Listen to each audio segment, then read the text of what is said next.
Hey, it's Lloyd here with Power Behind the Sales. I wanted to talk for a minute about, I read an article about how the pandemic has affected women in the workforce. So I think it's a really interesting topic. I want to give you full disclosure. So I grew up in a home with a mother and three older sisters. I was the youngest and the only boy. Didn't have a father around. My dad took off when I was less than a year old. Was barely in my life. So I guess my view is kind of skewed about women at home and working at home and raising kids and in the workplace. I will tell you, I've had 7 kids and I've got 6 grandkids.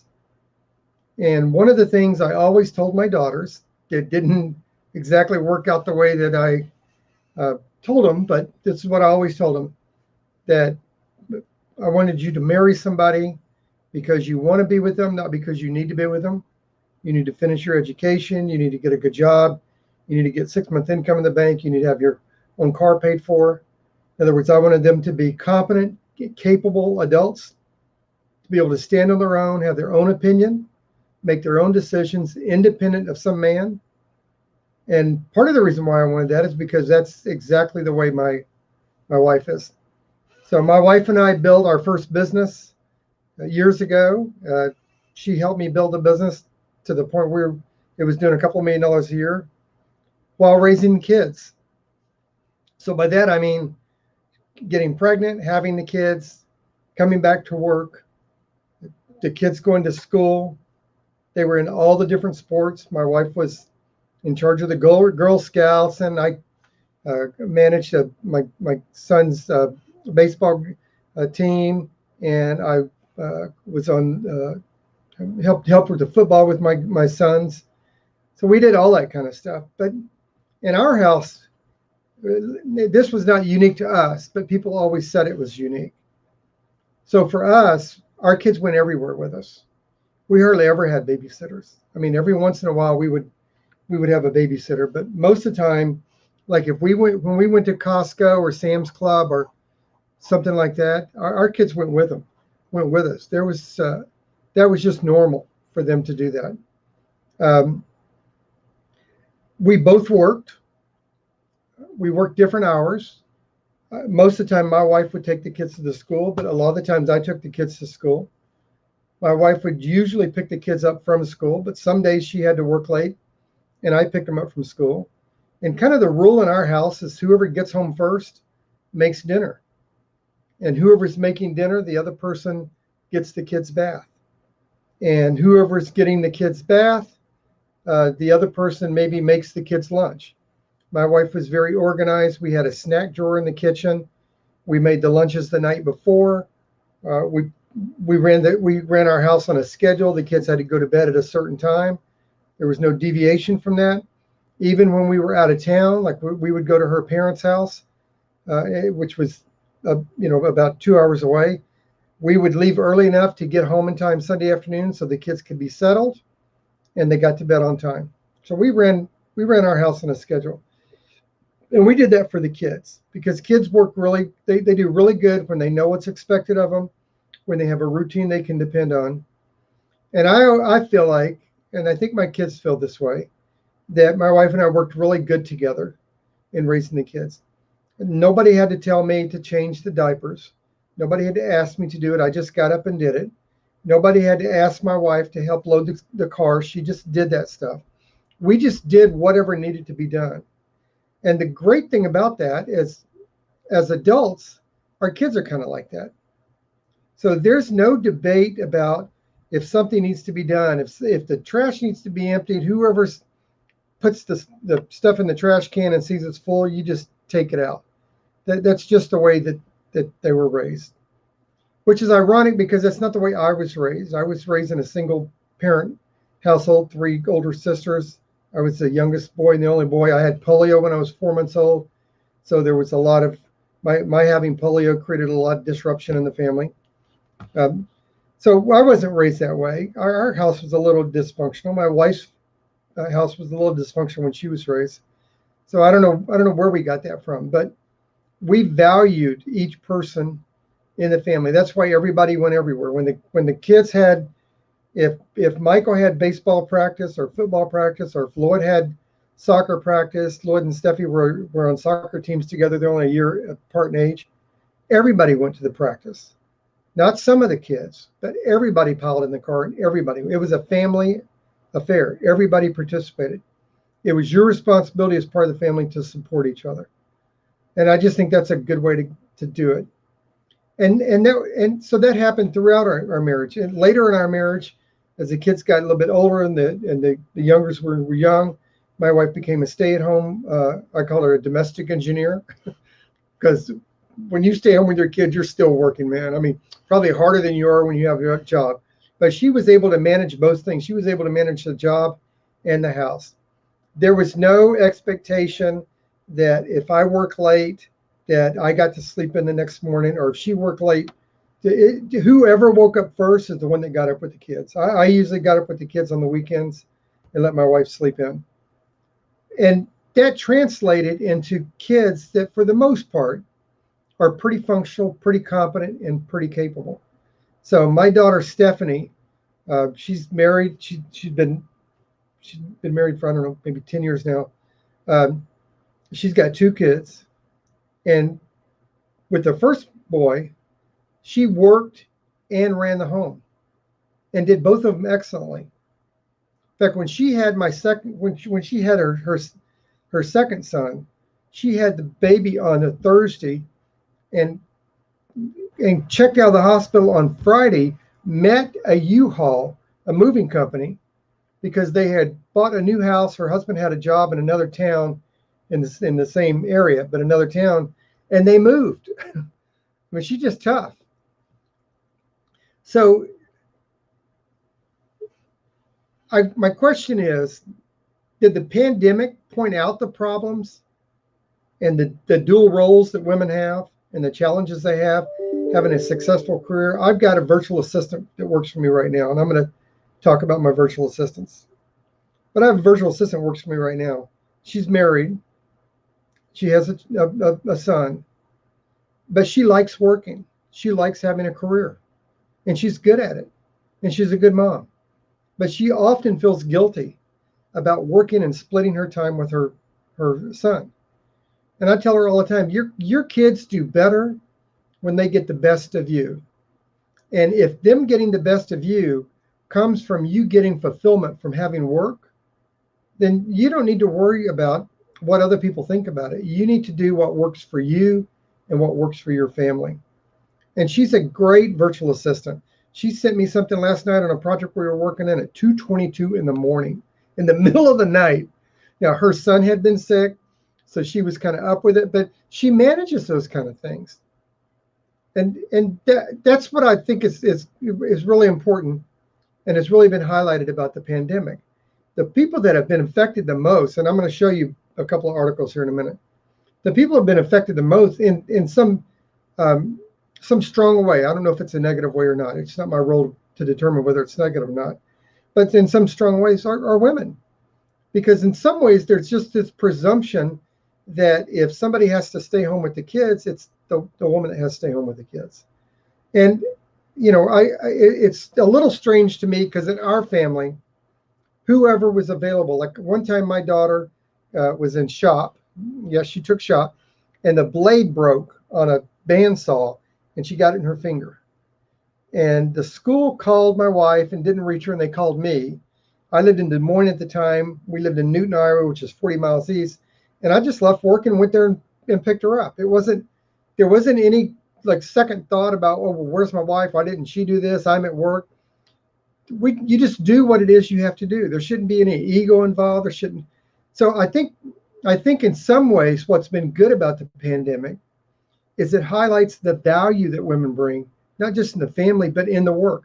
I mean, it's stunning. Women are probably better at managing multiple tasks and conflict and schedules and holding their emotion in and setting goals than men ever will be, because they're kind of forced because of the way society's set up. And I don't know if that's good or bad. I mean, I don't know if that's good or bad. I think it's ridiculous when people make it out like, oh, this is such a terrible thing. I think people decide in their own lives what's good and what's not good, and people have to kind of figure out what works for their own family. But my wife was always really good at managing both things, and she's a strong woman. She never had a problem saying you need to do this. She would never have a problem coming in if I was. I mean, when our kids were young, we never sat around and watched TV at night. The TV didn't get on until 8 o'clock at night because we put the kids to bed at 7:30. The older ones at 8 o'clock. I mean, when our kids were in high school, everybody knew that you didn't call the house after 10 o'clock at night. That's just not going to happen because we had a schedule. Everybody knew what the schedule was, and everybody worked well because of the schedule. But my wife would have never had a problem coming in to me and saying, you need to do this or I need you to do that. And I would have never had a problem just doing it. I mean, I would hope that I would notice it, but, I'm a guy and we don't tend to notice things. We're kind of stupid that way. So my daughter, Kim, when she was 7, 8 years old, we would go to Costco.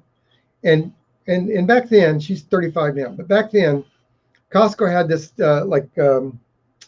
a beer barrel in front of the store, and it was full of Lifesavers. And there were little packets like that had 3 or 4 in them. I don't know if you can relate to that. They had 3 or 4 in them. And the kids could, take a handful of them. And my daughter, Kimberly, she would go in there with her purse. She always carried a little purse across her. And she'd fill that thing up.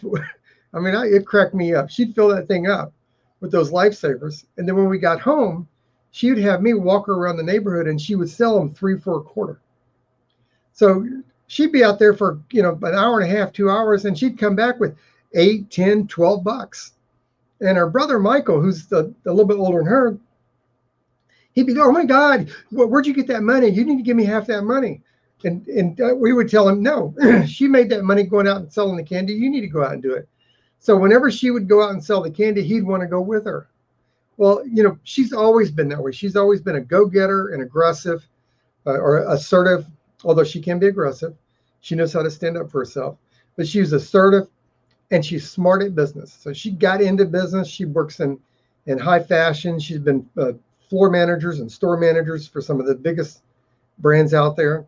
And she's a really strong woman, really knows how to manage business. She's had some lousy managers, men and women.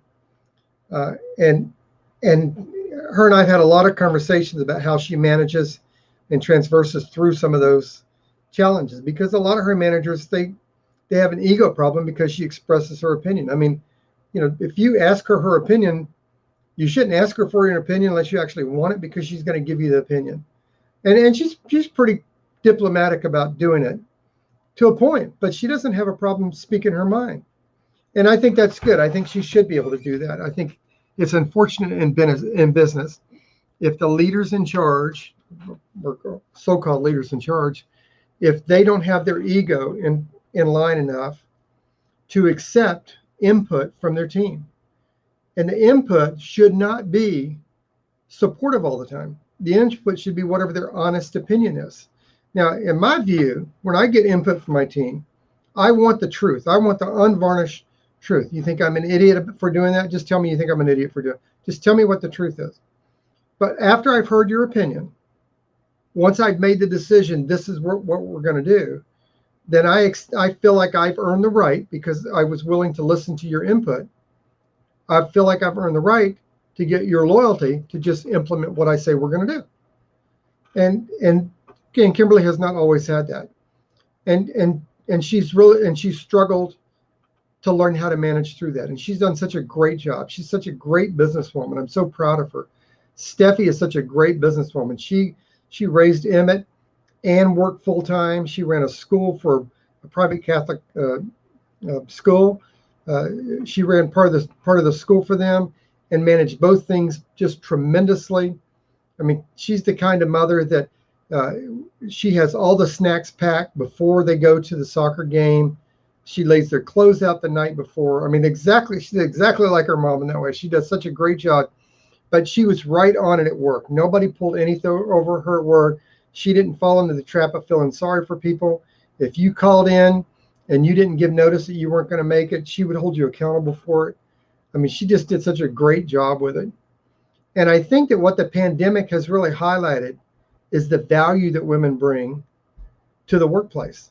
and not just in the way they perform their job, but all the skill sets they bring into the workplace as a part of just their natural talent and their nurturing ability and their life experiences. I think those things are all tremendous. I had a virtual assistant that, she started off being an employee for me, and she was really great. Her name is Julia. Really, really good. One of the greatest people I've ever worked with, and really good. And when we first worked together, I came into a company and changed some of the processes and put some new processes in place, and had to kind of eliminate some of the stuff that was going on and let some people go. So I could tell that she was a little hesitant about some of the stuff I would ask her about. And so when we wanted to discontinue some of the processes that she had actually put in place, I tried to be sensitive to it and ask her input. Now, tell me, what was your thinking about doing this? And who else had input to doing that? What was your measurement to decide whether that worked or not? Here's what the outcome is that we're looking for now. How do you think that still applies? And she was really good at talking through that stuff. And one day I remember telling her, time out. We're not friends. We're friendly. We're employer-employee. I can't make good decisions if I don't have good information. So let me tell you what I want from you, Julia. I just want the truth. Just tell me the truth. Tell me your honest opinion. I have respect for you. I respect your knowledge. I respect your ability, and I respect your judgment. Just tell me the truth. The only thing I want in return is, once I make the decision, that you'll take that as a marching order and we'll just go forward. So can we agree that that's what we're going to do with our relationship? And we've had this relationship now for 11 years, I guess. She didn't work for me anymore. She left after a while. But she was so great at doing that. And after she left, a few years later, she came back and became a virtual assistant for me. And here's what I like about her being the virtual assistant. She knew how to, like, my view of a virtual assistant is, I'm not looking for someone else to manage. I mean, I've got people to manage. I'm not looking for someone else to manage. I'm looking for a virtual assistant where I can lay out what the goals are. These are the expected outcomes. Here's access to all the resources I have. Here's what your budget is.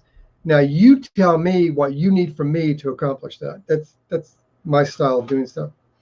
And Julia shared with me over a period of time all the struggles she had with supervisors who told her things like she was arrogant because she would disagree with them. And I used to tell her, and I still tell her, because we talk all the time, I used to tell her, that's not a reflection of you. That's a reflection of their insecurities. Because I never considered any input she gave me to be arrogant. One time I shot a video and she texted me and said, why are you wearing that shirt? Put a different shirt on, it doesn't look good. I did another video for her and she texted me back a script and said, that didn't come across good. You need to say this.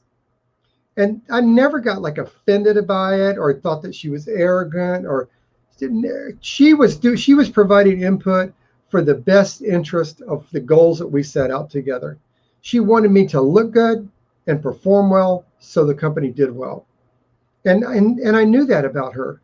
And I liked it when she gave me her honest opinion. I liked it when she gave me her input and said, I don't think that's going to work out good.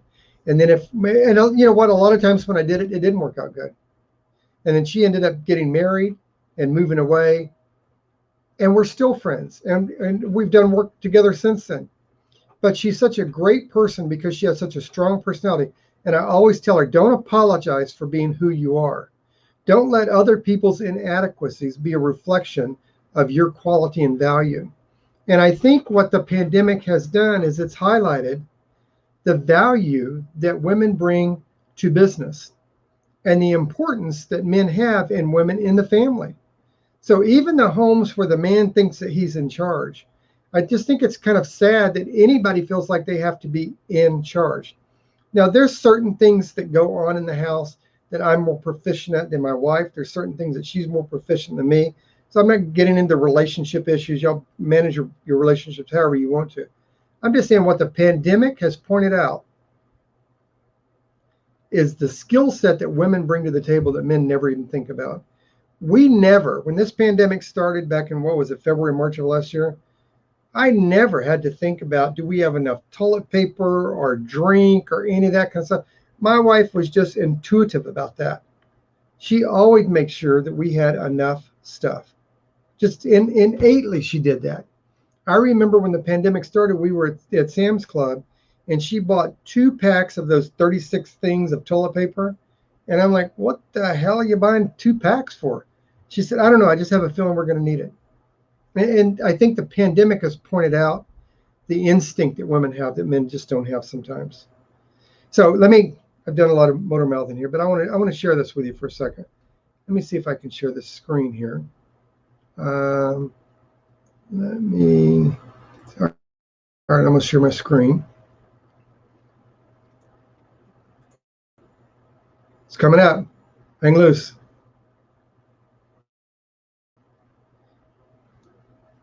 All right. So here's an article. Maybe it'll load. On Forbes. It's funny, I'm doing the video here, so it's taking time to come up. And it says the pandemic disproportionate impact on women and how business can help. So this said many women still remain in charge of household and family duties. And that's true. And I think that's a good thing. I think that everybody has to kind of work out their own relationship issues and figure out how family works for them. But I do think that the pandemic has pointed out the importance of having a cohesive, reciprocal relationship so that both people can be the best they can be in every aspect of their lives, including work. Many women, many negatively impacted jobs are traditionally filled by women. And that's true. So the pandemic has pointed out, and you saw that when the nurses were coming off work and people were hanging out in apartments clapping for them.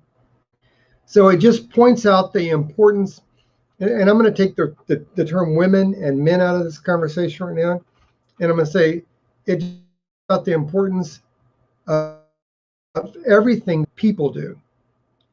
How can leaders support women right now? By the way, provide child care assistance. I know with people over the years, I care about the outcome, not the process.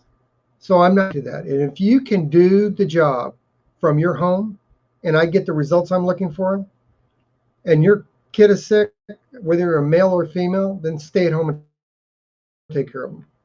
As long as you can get me the outcome, I'm just not clear what really matters. And part of what builds loyalty in people is being able to accommodate and recognize the special circumstances that comes up in all of our lives. Now, there's people that take advantage of that, and they're always in crisis. But that's a hiring problem, and that's a supervision problem. That's your fault as a leader that you keep people on staff like that. Because when someone like that gets to constantly negatively impact their work and nobody does anything about it, that infects everybody else that actually negatively infect the work environment. And sure, presented in the male-dominated communication opportunities. Well, the irony is we've had the internet for 30 plus years now. We've been able to work virtually for the last 10 years. So if anything, what the pandemic has pointed out is how slow business has been to come to the table in the 21st century and have various ways that people can be successful and contribute to the success of the business and be valuable employees and make a contributing impact to their own family. Help women develop broader networks. Well, I don't know if I'm going to really comment on that. I think the networks have to be broader. I don't know that businesses can create broader networks.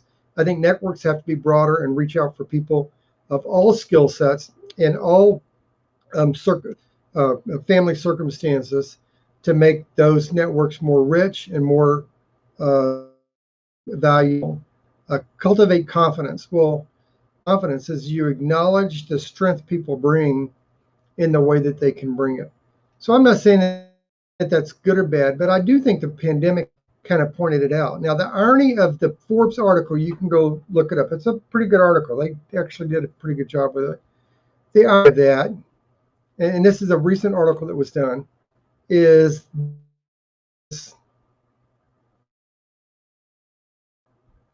Women's Day, talking about the impact on women and business. And here's some of the things they talked about. Responsibilities like childcare have been falling onto women, creating stress and calling for workplace flexibility. So I 100% agree with that. And I think, I'm not sure that men carry any more weight in the workplace in terms of importance than women do. And my view, just in my business and the businesses that I've run over the years, I think whoever can be available to be there for the kids at the time that they need it is the one that should take off work, whether it's a man or a woman. And that's what my wife and I did. That's what my daughter and when they were working and raising kids. Job loss and unemployment has been disproportionately felt by women during the pandemic. And that's true. It says women seem to be returning to the workforce at similar rates to that of men, but there's still a gap. That's one kind of issue that we need to manage. And I think that's true. She said that our analysis would suggest that if we don't take action to manage some of the gender regressive efforts, GDP in 2030 could be $1 trillion lower. And I think that's true. I think that the fact that women feel like, and in some work environments, are socially forced to take time off for kids, as opposed to men doing it, creates a negative impact, and it programs the next generation that comes up and perpetuate and continues that lack of acknowledgement that people bring to the table. Like, I would like to see us get rid of the term men and women, not that I want to get into all that gender neutral nonsense. I don't believe in that, but I'd like to just talk about people, because I think people bring value in different ways to the workplace. And I think that parents should be responsible for raising their kids. To encourage women and girls to pursue careers in STEM, there must be positive role models in the industry. And I think that's true. I mean, if you look at government right now, regardless of what political aisle you're on, if you look at government right now, there are some really strong women out there. You know, the press secretary in the last administration is a really strong, capable woman. And the press secretary that's in there now is a really strong, capable woman. And I think it does children in general a really good service to have strong women role models. Women entrepreneurs don't receive the same funding opportunities as men. And that's probably true. In fact, this says for female founders and founders of color, if you want us to build rocket ships, we need rocket fuel. We find that there's often the disconnect where expectations are not actually aligned with the benchmarks that are expected in the industry for fundraising. And I think that's true. So I think one of the things that we have to do is we have to get back to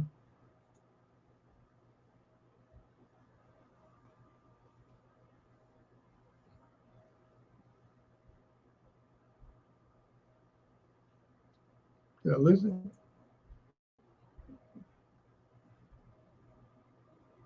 Oh, there we go. Sorry, I lost it. Oh, that's so funny, isn't it? I lost my place there. So I think one of the things we have to do is we have to get back to looking for the qualification and not put constraints around it that are limiting. So I think that, there's nothing better than a success story of the Oprah Winfrey's out there. There's nothing better than the success stories of the women who have started a business on a shoestring. You don't think that's uncommon when a guy does it. But when a woman starts a business on a shoestring while raising kids and builds a successful business, we think that's something unique and unusual. When really for most women to build something while raising kids and having a job isn't unique and unusual. It's just part of their character. So the pandemic, I think, highlighted the fact that as a nation, businesses need to look at women as valuable contributing members of the organization and not put the external constraints on them that having kids diminishes or increases their value to the organization, but that having kids are just a part of their lives. just like for years it's been viewed that having kids is just a part of men's lives. So I'll give you two stories. So my daughter, Stephanie, got in a fight with a boyfriend one time. Again, we lived in Newton. I worked in Des Moines, Iowa, 40 miles east of Des Moines. She was in Des Moines with the boyfriend. They got in an argument about something, nothing bad, just kid stuff. They were at like a Quick Mart store, and Steffi made the comment to this boy, well, I'll just call my dad and have him pick me up. And the boy was like, yeah, right. Like, you're going to call your dad at work and he's going to come pick you up. And so she got on her cell phone. She called me and said, Dad, I need you to come pick me up. I said, well, what's going on? Well, I can't tell you right now, but I'm with Jay. I don't want to ride home with him. Here's the store I'm at. I want you to come pick me up. And he didn't, whatever the boy's name is, he didn't do anything bad. It was just an argument. And I was like, okay. And I went and told my boss, hey, I'll be back in a bit. I got to go pick my daughter up. Got in the car and went and picked her up. But she made that phone call, because she knew that I would just go pick her up. My other daughter, Kimberly, she went to Wisconsin one time for a football game, got in an argument with her boyfriend at the time. She told her boyfriend, well, I'll just get out of the car and call my dad and he'll come get me. And he said, yeah, right. Like, your dad's going to drive here to Wisconsin to pick you up. And she got her phone out of her purse, started to dial the number, and he said, Kim, put the phone down. I know your dad will come and get you. I'll take you home. So that's just the way I think it should be, whether it's the mother or the father. When the kids need us, we need to be available for them. And I think business needs to have a culture where we create a team where we can depend on that team. We can count on that team. So if one of them has to take off for some kind of family issue, impact job duties and affecting the job performance, because they'll work after hours, they'll come in on the weekends, they'll do whatever they need to do. And I think in the most cases, that's probably the case. And if it's not the case, then we as leaders, we need to do a better job of the culture.